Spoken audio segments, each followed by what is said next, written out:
Hello, and welcome into the BGN Instant Reaction Show. I'm Jesse Taylor. I'm here with Shane Haff, as per usual. Thank you guys so much for jumping on with us late on a Sunday night, but it's easy to do when, we get to celebrate yet another Eagles win and another Philadelphia victory for the weekend. So the Eagles are 6-0 after tonight, and even with a shaky third quarter, we can call it, they still managed to completely dominate the Dallas Cowboys. Took a power nap in the third quarter, I guess.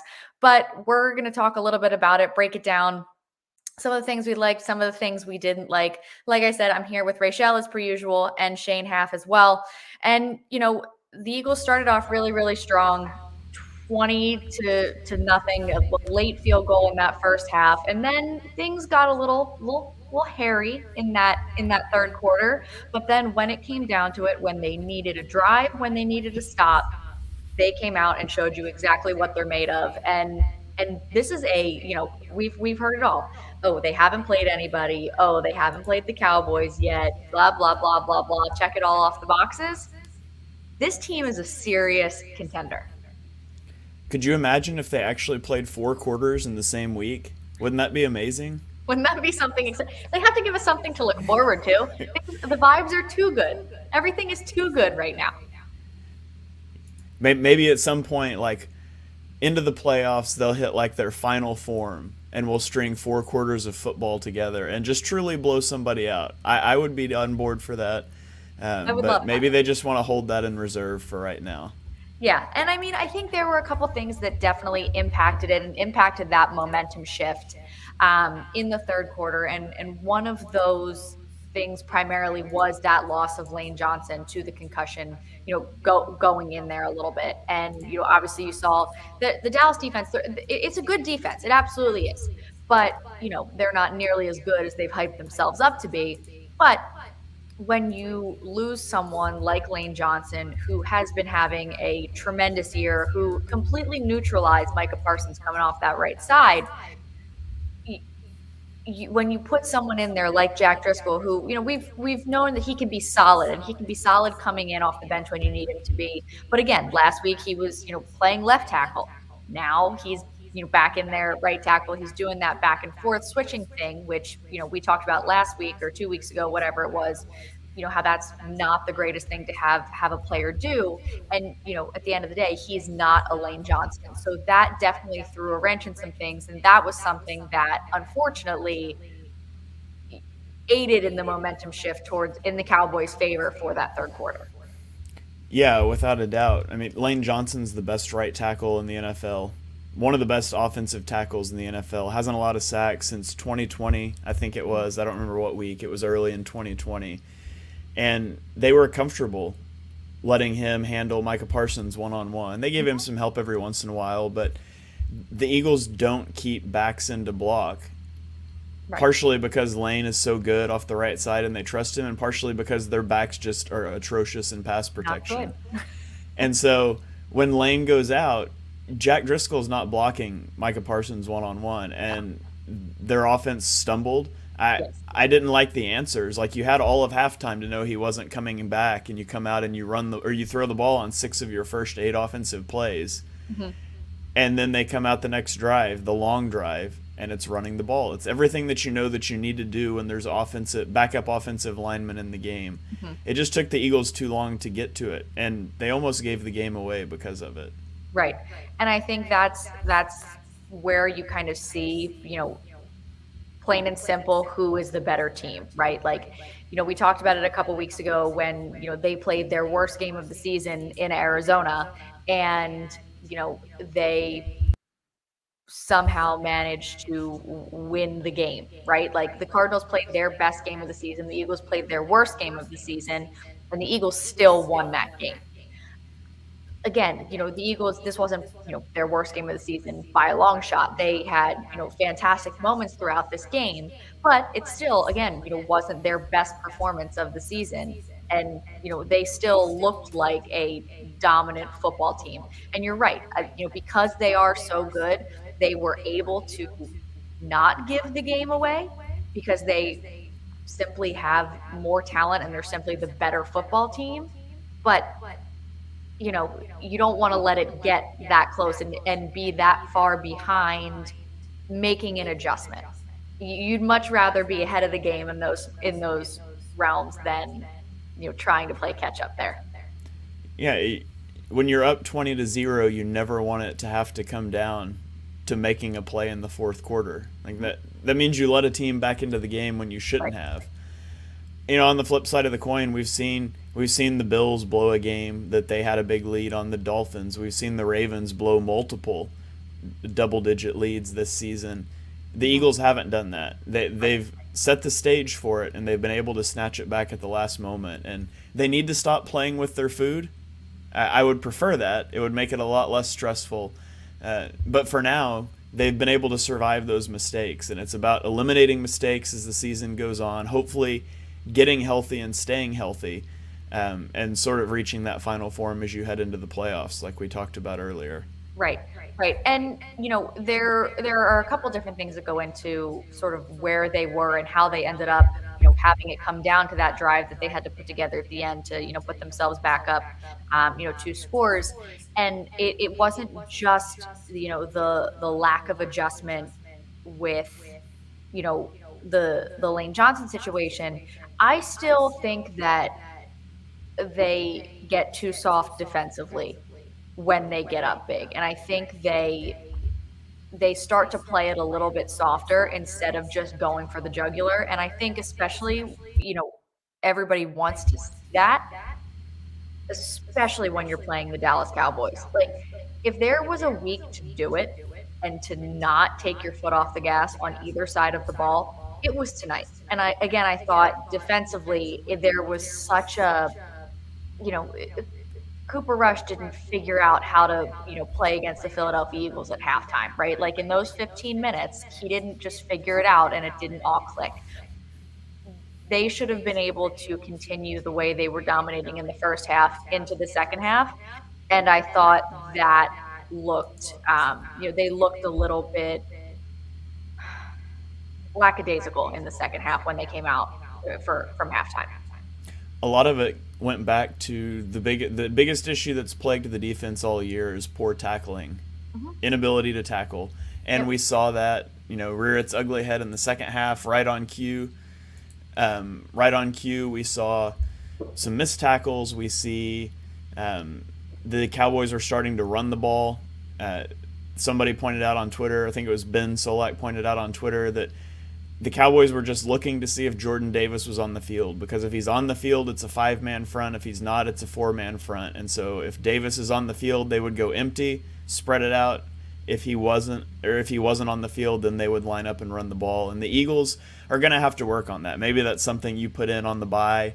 Right. I don't know, but there's no reason that Davis can't play in those 4-man fronts, and they have to stop being so predictable in those, because what the Cowboys just did, a team that has a quarterback that can actually throw the football, is going to do to them. You just can't be that predictable on defense. So it's been a good way to ease Davis in. He's excelled in that role, but they've got to start to mix it up. And to be honest, I thought Fletcher Cox looked really bad tonight. I thought he played a really bad football game. There's no reason that Jordan Davis can't take some of those snaps in even fronts. I haven't been terribly impressed with any of our other defensive tackles this year. Mhm. It's time to get Jordan Davis on the field some more and use him in some more looks. Yeah.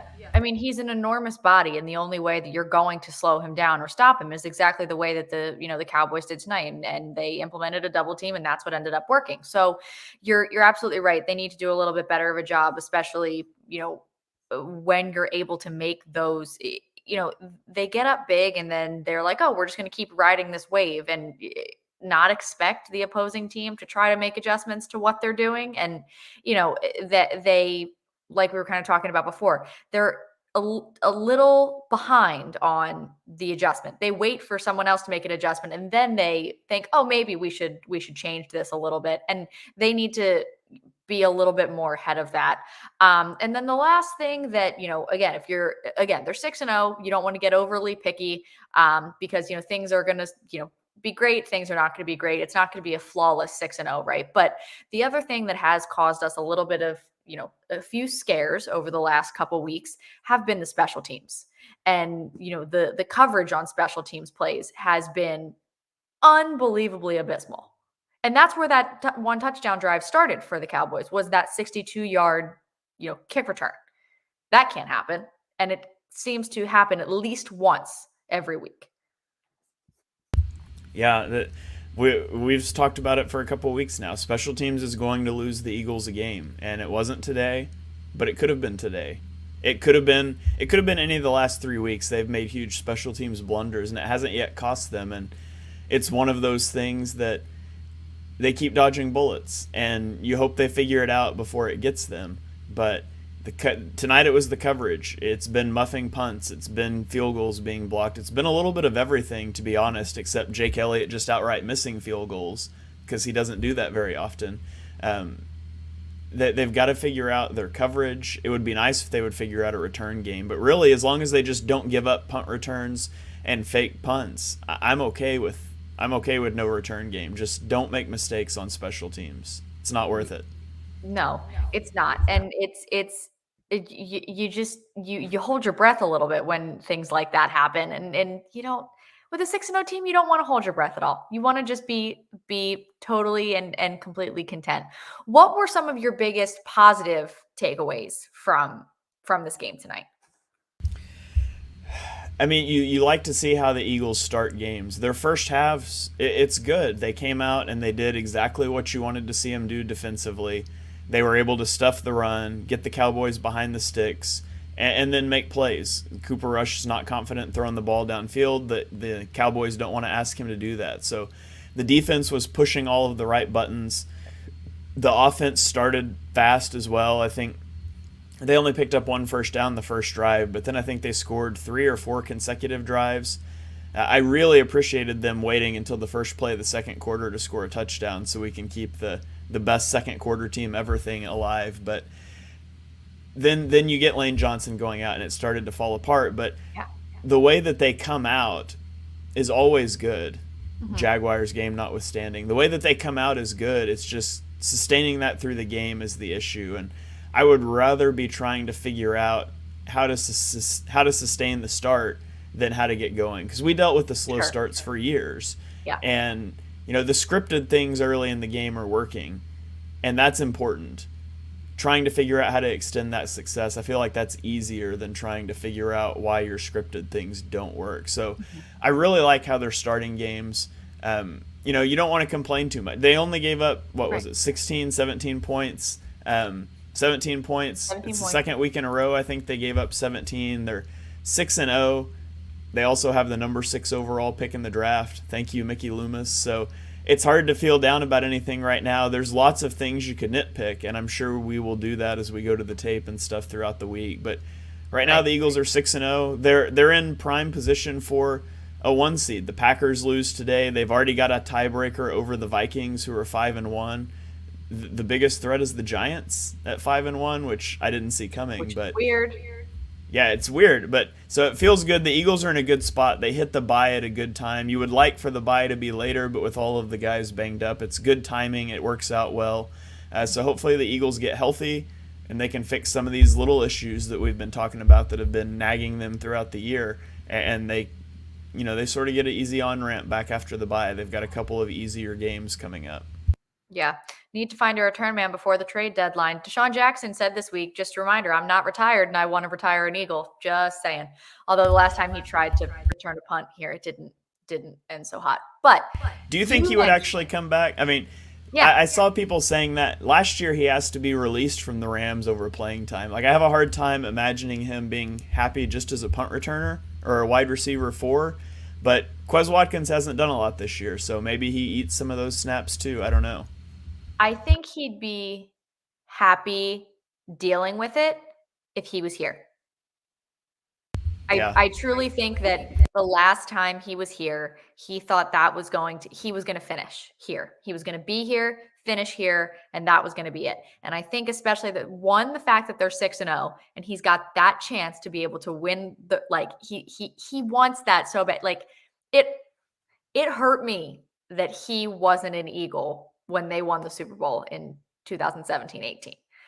And if he could just be on the roster in some capacity, if they were to do that again, I think he would be content with that. I think he would be able to deal with that here.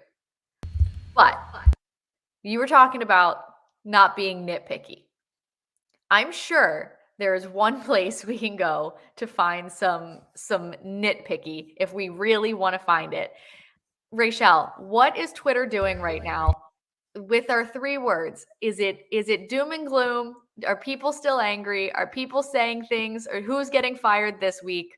Or are we actually happy? Are the good vibes in Philadelphia staying? What are we doing? Sorry about that, Shane. Didn't mean you're not remove you. But for the most part, things are pretty happy. Everybody has a pretty happy tone so far. What I is that? see oh, thank God. Sirianni is fun. Of course, the Dallas sucks there's a lot of those.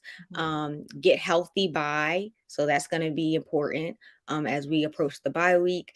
Second half struggles, but other than that, we're good. Wheat and birds. Lane for MVP. I see Philly sports heaven, so that's exciting.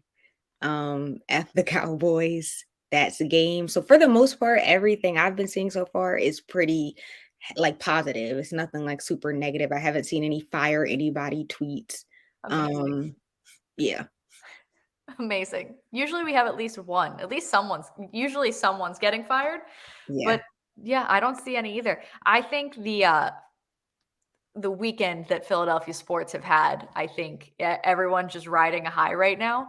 And I'm going to tell you right now, if the Phillies win on Tuesday and the Sixers also beat the Celtics on Tuesday, I will be it will be completely intolerable to be around me.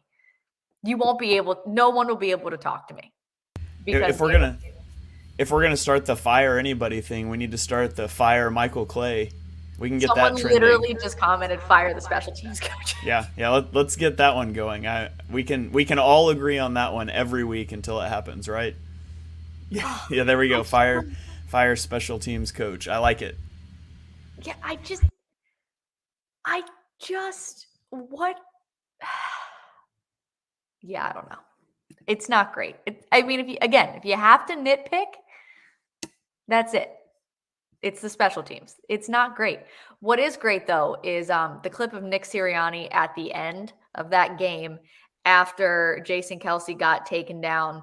And it's like the 3rd or 4th time this season that they've flashed the camera to Sirianni and he's screaming and cursing at someone, I assume the referee. It's tremendous. I see a fire the ref. I was gonna point that out. So yeah, can we talk about the block in the back call? Like Insane. They throw the flag and then they get together and they're like, you know what? Never mind. It's totally okay now to 2-hand shove a guy in the back. That's not a block in the back. It's okay. That was it's not like they missed it. They threw the flag and then picked it up. Put that up there with no clear recovery. Yeah, baffling. I don't understand. I don't understand that. That doesn't make sense to the refs and Dallas Cowboy games, we've all seen it for years. I think it's Nick Sirianni's turn this week to reply all to the referee video that comes out for the NFL. Did you guys see that with Mike Vrabel?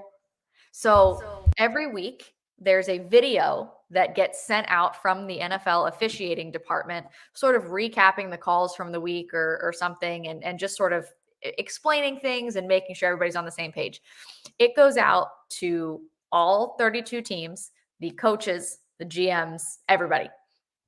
And this week, Vrabel replied all to the entire NFL and officiating department, and he was like, thanks. But I think we should probably spend the time it takes to make these videos and making sure that all the referees are on the same page and all the games are officiated properly.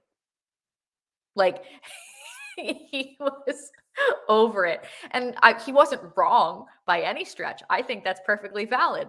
But I think this might be Nick Sirianni's turn to reply all, because that was some BS if I've ever seen it.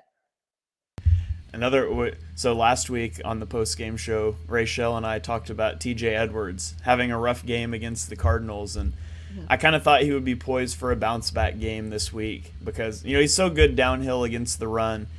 He tends to struggle a little more in coverage, and Arizona was just spreading the field and putting Rondale Moore or Hollywood Brown in the slot coming across the middle against TJ Edwards, who didn't really have a chance. Today he was phenomenal. 14 tackles, leads the team. He was flying around making plays. So, I said last week that TJ Edwards did not have a good game. He had a really good game this week. Yeah, he did. CJ Gardner-Johnson in his post-game interview got a text from his grandma that said "Fly Eagles fly." So he's sitting there reading his text messages, and he's like, "I just got a text from my grandma that says "Fly Eagles fly," which is tremendous. Yeah, and shout out to him. He gets hurt, injured arm. He comes back into the game and lays out for that interception. And Brandon Graham gets pressure off the edge, forces Rush to throw that ball sort of off of his back foot, taking contact. It's underthrown, and Chauncey Gardner-Johnson lays out with the injured arm and gets the interception that essentially seals the game. I mean, they had to run a few more plays, and they gave the ball back to Dallas, but that ended the game effectively. So, gutsy performance from him. And A.J. Brown broke Trevon Diggs. So he's broken. He was so angry. I loved it. Did you guys see that clip? That play for the touchdown was just incredible. We won't talk about illegal man downfield because we definitely had guys 3 yards downfield, but it's perfect play design. You've set that up for weeks. It was right there. You pull it out, and then just to see Trevon Diggs taking his helmet off and screaming in the backfield, getting a flag, just made it that much sweeter. So always love to see that. Yeah. Always love to see that, and I love to see the receipts being pulled up of all the Dallas fans that were talking trash all week. Who let Philadelphia fans have this much glory? Because we are insufferable on social media currently. The screenshots that are being pulled out left and right now, it's a thing of beauty. It's a true thing of beauty, and we're going to have a fantastic week. Just 2 weeks. Oh my God, we're going into the bye. We're 6-0 going into the bye. We have 2 weeks to ride on this. Oh, what a day. Yeah, it's such a key game because on the flip side, if you don't win that game, you've got 2 weeks to sit there and realize not only did we just lose to Dallas, we're not leading the division. In fact, we're not even in second. We're tied for second right now. It would have been a long 2 weeks. So now it gets to be a long 2 weeks of a whole lot of fun. Yeah. Long 2 weeks of a whole lot of fun. I definitely agree. There was another comment in here about not going for the quarterback sneak on the 2-point conversion. The play call on the 2-point conversion, you absolutely go for the 2 points there with the penalty. The play call, though, not great. Yeah, if you're not gonna QB sneak, which you should always QB sneak. I literally tweet that every time the Eagles. 600 pounds. Yeah, every time the Eagles QB sneak, I always tweet, always QB sneak. If you're not going to do it, which you should, maybe you let your mobile quarterback roll out, make a play with his legs, give him that run pass option, whatever. Don't just hand the ball off out of the shotgun. That was a bad play call. I didn't mind going for it there, especially with the penalty. Right. Yeah. Bad play call. 100%. But it ended up not really mattering, and the Eagles are 6-0. The Eagles are 6-0. And have a top 6 pick in the draft. And are generally healthy heading into the bye, too, with games against the Steelers and the Texans coming up. Oh, those should be easy wins. What a time to be Although alive. the Steelers just beat the Buccaneers, so. But the Bucks are. Tom Brady's also broken. Exactly. Broken. Hopefully he stays that way until we play him. Listen, they get the bye, and then it's Steelers, Texans, Commanders, Colts, Packers.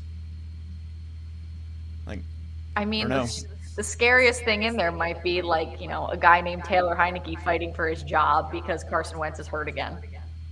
That might be the most concerning area because he actually, he's given the Eagles a little bit of a hard time when they haven't expected it necessarily.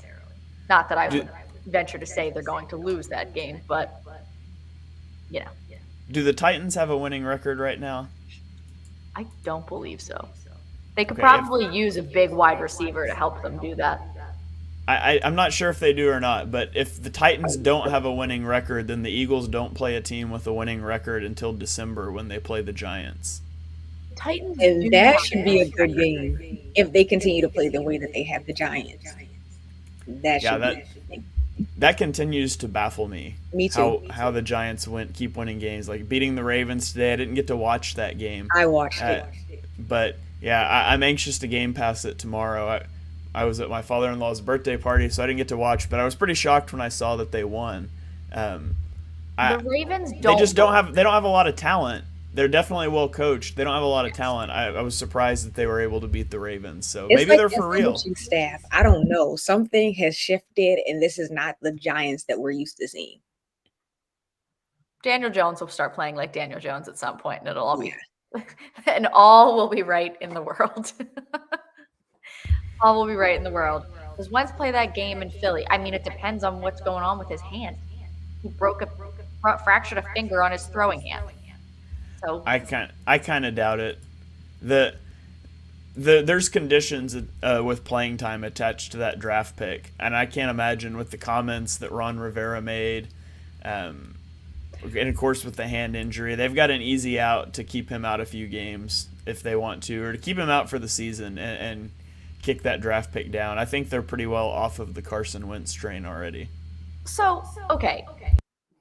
I'm gonna have people coming for me left and right because this is so on brand for me. But in the defense of like, not even in Carson Wentz's defense, but like, I feel like this poor son of a gun gets the short end of the stick in every sort of like media not playing the whole quote being taken out of context. And naturally, the person that tweeted it initially only tweeted the first half and then followed it up with everything that actually happened. When he said, "What's the difference?" He said, "Quarterback." All other quarterbacks in the division have had multiple years with multiple seasons with the coaching staff, and they were able to build their rosters around the quarterback that they have. We just traded for Carson Wentz, and we haven't had the opportunity to build anything around him yet. We traded for him for a reason. We decided to go with him as the quarterback for a reason. Now, Ron did not set himself up properly for a not media frenzy by just saying quarterback to start. That wasn't helpful for anybody. But in all fairness of the whole situation, listen, I was talking about it today with my husband. That fall from grace, I don't know how. I mean, he tore his ACL, and I don't know what else happened. He was broken completely. Because how do you go from the 2017 he had to what he is now?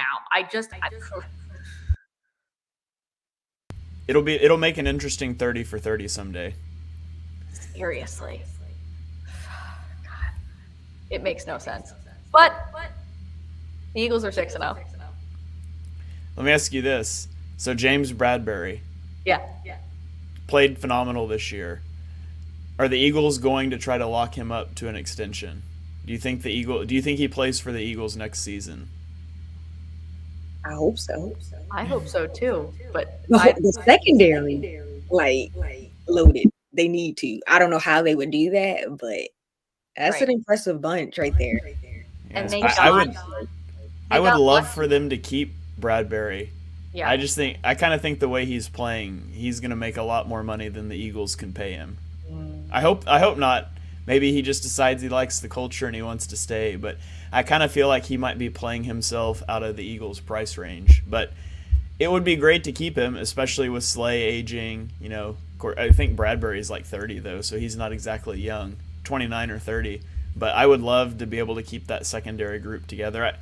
I would have said before this game, if you could only sign one, you want to keep Bradbury, not Chauncey Gardner-Johnson. And I still think I stand by that, but every time I say something negative about a player on Twitter, he goes and has a great game. So I don't know. I love Chauncey. Keep doing it, right? I'm just going to keep doing it. But I love Chauncey. And I think he's a really good slot defender, which the Eagles already have one locked up in Maddox. He has struggled with the move to safety. You've seen it in his tackling and his coverage. He gets the 2 picks today. One of them was off of a Bradbury tip, and then the other one was a really good play. But he's struggled, and that's something else that I don't. That's what makes you excited about the Eagles moving forward. Is they're playing this good with Marcus Epps is their best safety right now. Chauncey struggled. If he figures that out, if they start to get, mix up what Jordan Davis is doing, if the offense figures out how to pick up a blitz at some point this year, that'd be great. But there's all of these little things. Every team has things they need to work on. The Eagles have all of these little things, but they're still winning games, and they're doing it in a mostly dominant fashion. They've made a bad habit of taking their foot off the gas, but to think about what they can be when they string 3 or 4 quarters together and they start to fix these little nagging mistakes. Like, I'm not willing to say that they're on like the Bills or the Chiefs level. Fortunately, they're not in the AFC, so you don't have to play those teams unless you're in a Super Bowl, and anything can happen in one game, but they're clearly at the top of that second tier of teams, and they're at the top of the NFC. So, realistic expectations, the Eagles should be the 1 seed. Like, if they take care of business, if they stay healthy, they should be the 1 seed. That gives them home field advantage through the playoffs where anything can happen. So there's a lot to be excited about. There's little things we could nitpick about. I'm glad I don't have to do the angry rants that I was already thinking about when I thought they were about to blow this game in the third quarter. I was just preparing myself. But we don't have to come on and yell about a loss today. Hopefully we don't have to do it until December or January. Or we just don't have to at all. Yeah, I mean, week 18, you rest your starters because you're 16-0. That's fine. Yeah, we can rant about how Gardner Minshew plays. It's fine. Or Gardner Minshew will go out and light the Giants on fire, and it'll be a wonderful time that everyone has. Honestly, I'm glad we don't have to yell and be angry at 12:02 a.m. going into a Monday, because there's nothing worse than staying up late to watch an Eagles game, doing a post-game show and being angry, going into a bye being angry, and starting your work week off like this. Score one for being in the Central Time Zone. I still got an hour till midnight. Let's go. That's really nice. See, I have approximately an hour until my baby wakes up again. So that's where I am currently. It was the beginning of the fourth quarter, and the baby started to cry, and I was like, what do I have time to do? How do I execute this and make it all work? But we're here, and the Eagles won. And I was actually thinking about that today. Like, how nice would it be to be in the Pacific time zone when there's especially the Sunday night games and Monday night games? Mondays are a struggle, like getting up after these games for sure. But it's worth it. It's definitely worth it. For wins, it's worth it. It starts off my week in the best way. So we're going to wrap it up there and let everybody, no matter what time zone you're in, go to bed, because it's close to everybody's bedtime right about now. So thank you guys for jumping in and, staying up with us and commenting. And we are seeing any of the ones that we haven't been able to pull up here. We're seeing all your comments. So thank you guys for jumping in with us. Make sure that you're subscribed everywhere, liking everything. We'll have lots of content coming out this week, and we will see you in 2 weeks when the Eagles take on who are they playing in 2 weeks? The Steelers? The Steelers. Yeah. Got it. We'll see you in 2 weeks after the Eagles are 7-0. So for myself, Shane, Rachel, thank you so much for joining us tonight. Go Birds and go Phillies while we're at it. Go Birds.